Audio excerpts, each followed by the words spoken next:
Perfect study 68 YouTube channel में आपका स्वागत है। आप पढ़ रहे हैं फिजिक्स और चैप्टर है बीमी विश्लेषण का, जिसमें हम आपको विमाओं के तीसरे उपयोग पर आधारित प्रश्नों को बता रहे हैं। तो देखिए, आपका प्रश्न है, यदि किसी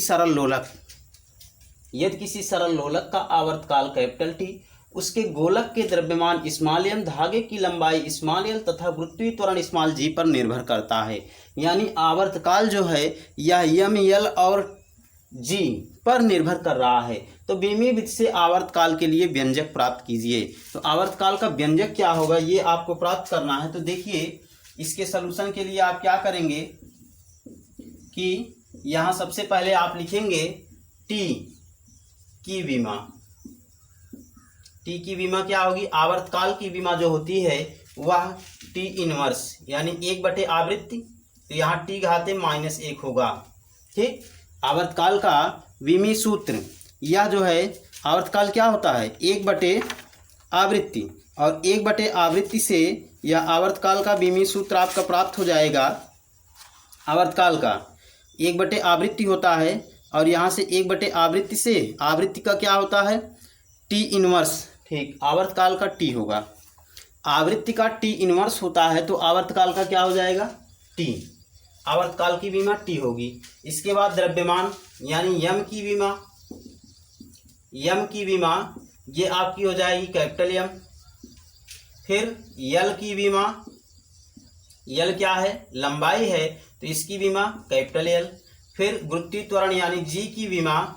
अब जी की विमा के लिए देखिए, जी का मात्रक क्या होता है मीटर प्रति सेकंड, तो विमा उसी के अनुसार होगी, यानी मीटर का एल, सेकंड का टी और प्रति सेकंड स्क्वायर होता है, तो -2 हो जाएगा।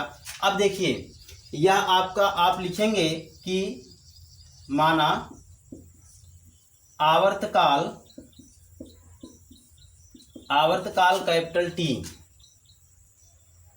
द्रव्यमान की घात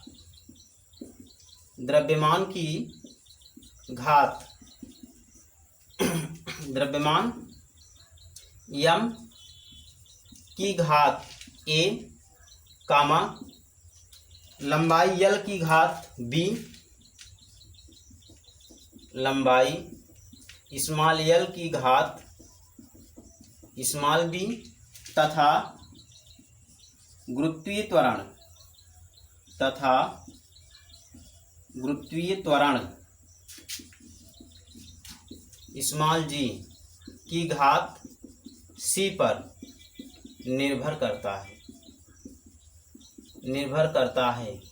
ठीक, तो यहाँ से आएगा टी अनुक्रमानुपाती यम घाते ए, यल घाते बी और जी घाते सी। अनुक्रमानुपाती का चिन्ह हटेगा तो इसमें एक कांस्टेंट जुड़ेगा और बराबर का चिन्ह लगेगा, तो यहाँ से आएगा यम घाते ए, यल घाते बी और जी घाते सी। अब देखिए, अब यहाँ आप क्या करेंगे, दोनों पक्षों का विमी सूत्र लिखेंगे। तो यहाँ आप लिखेंगे दोनों पक्षों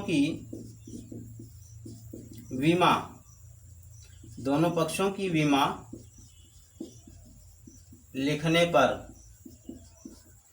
तो आवर्तकाल की विमा टी बराबर हो जाएगी यम, द्रव्यमान की विमा की घात ए, लंबाई की विमा की घात बी और गुरुत्वीय त्वरण यल टी -2 की घात सी।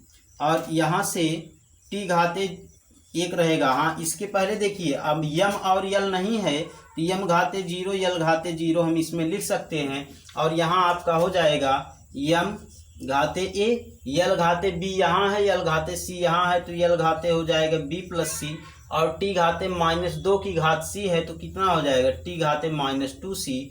और यहाँ पे अब दोनों पक्षों में घातों की तुलना करने पर, घातों की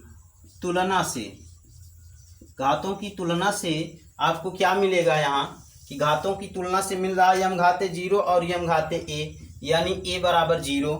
ठीक, बी प्लस सी बराबर यल घाते बी प्लस सी, और यहाँ यल घाते है 0, तो यहाँ से आपको मिलेगा कि बी प्लस सी बराबर 0। तीसरा क्या है -2c, यहाँ टी की घात है, यहाँ टी की घात 1 है, तो -2c बराबर 1, तो c बराबर -1/2। ठीक, अब यहाँ से मान निकाल लिया जाए तो यम घाते ए बी प्लस सी, हाँ सी घाते -1/2 आया। तो अब इसको इसमें अगर रखेंगे तो b -1/2 बराबर 0, तो b बराबर क्या आएगा 1/2। और ये आपका समीकरण 1 है। ए बी तथा सी का मान, a, b तथा c के मान समीकरण 1 में रखने पर, जब 1 में आप रखेंगे तो t बराबर आएगा k, यम घाते 0, यम घाते 0 में यम नहीं रहेगा। ठीक, यम घाते 0, यल घाते 1/2 और जी घाते -1/2, यानी t बराबर आया k और यल घाते 1/2 मीन्स करड़ी हो गया, जी घाते 1/2 मीन्स भी करड़ी हुआ, लेकिन माइनस है तो हर में रहेगा यल अपान जी। टी बराबर के यल अपान जी, यह आपका सूत्र प्राप्त हुआ और यही आपका सूत्र होगा।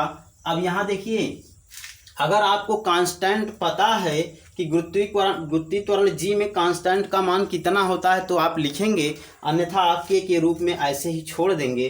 तो यहाँ से आपका आया टी बराबर के अंडर रूट यल अपान जी। आवर्तकाल के लिए यही व्यंजक है। ठीक, इस प्रकार से आप आगे के क्वेश्चंस को देखिए कि ये आपका एक प्रश्न हुआ। तो आगे का क्वेश्चन है, ये बीमाओं के उपयोग 3 पर ही आधारित आपका अगला क्वेश्चन है। किसी माध्यम में ध्वनि की चाल भी, स्मॉल भी, माध्यम की प्रत्यास्था स्मॉल ई तथा घनत्व स्मॉल डी पर निर्भर करती है। बीमी विधि से माध्यम में ध्वनि की चाल का सूत्र प्राप्त कीजिए। तो यहाँ भी आप पहले सभी जो राशियां हैं उनका आप बीमी सूत्र पहले लिख लीजिए।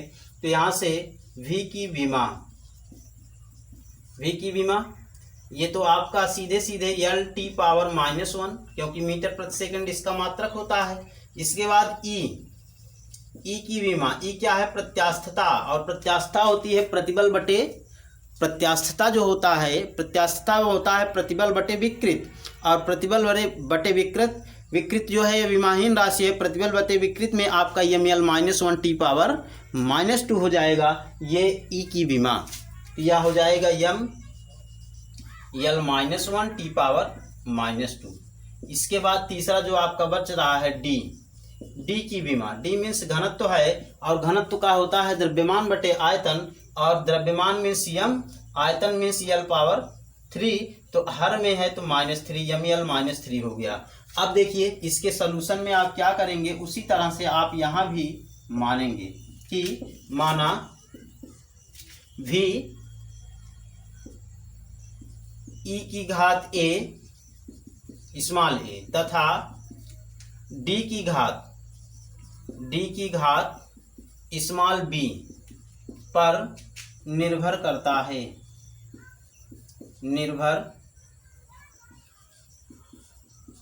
करता है। तो देखिए ये निर्भर कर रहा है, तो सीधे सीधे आप इसमें लिखेंगे v अनुक्रमानुपाते e घाते a और d घाते b, और v बराबर आएगा k e घाते a और d घाते b। तो यहाँ से दोनों तरफ की अब बीमा लिखेंगे, दोनों पक्षों की